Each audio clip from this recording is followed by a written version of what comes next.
Okay. that he's negative. Well, as it is, and it's honestly, I feel this way. But society is like I mean, it's like you know those little things they have for the mice where they go through around the circle, they have little blocks for it and everything. Well, society is like that. They'll let you go as far as you want, but as soon as you start asking too many questions and you're ready to change, boom, their block will come. And for me, and I hope this doesn't start anything, but for me, since living in a slummish area and I'm black, mines will come through being a statistic. You know, I'll get caught up in all of this, and one day I'll be with my friends, and they'll go, let's go out party. We don't have a car. Let's steal a car. Yeah, you know, let's just borrow a car. We'll steal a car, and I'll go to jail for 16 years and come out and be bitter. Knowing all of this, saying all of this, but be bitter, you know? And it should be, I mean, like the past elections, watching Jesse Jackson run and watching Dukakis run. Those two people, Jesse Jackson and Dukakis, two people who I thought were going to, there it is. I said, all right, finally we're going to get a better America. But what happened? Bush won. I couldn't believe it because every time I asked people, who would you have voted for? And they're like, it was Dukakis. But how did Bush win? I keep wondering. And then that just makes me rebel more against society because it's supposed to represent the people. I don't want Bush in government. I spent 8 years of my 17 years on this earth under Republicans, under Ronald Reagan, under an ex-actor who lies to the people, who steals money, and who's done nothing at all for me. And I don't think Bush is a bad person or a bad president, because for the upper class, he's a perfect president. And that's how society is built. The upper class run it while we talk about it. I mean, the middle class and lower class, we talk about it.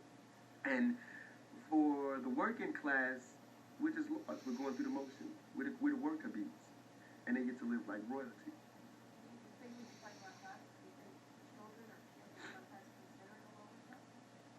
Yeah, I think so.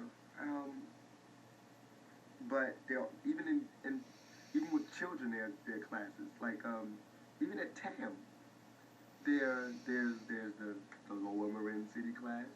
There's the low white class, the lower white class. There's the middle class white class and the middle class black class, and there's the middle class. There's the upper class white and upper class black, and that's a shame that it has to be cut in so many pieces, because it all boils down to this one piece of money. That how can this is a big question and no one's ever answered, and this is staggering. How can Reagan live in the White House, which has a lot of rooms, and there be homelessness? And he's talking about helping homelessness. This is what I mean about practicality.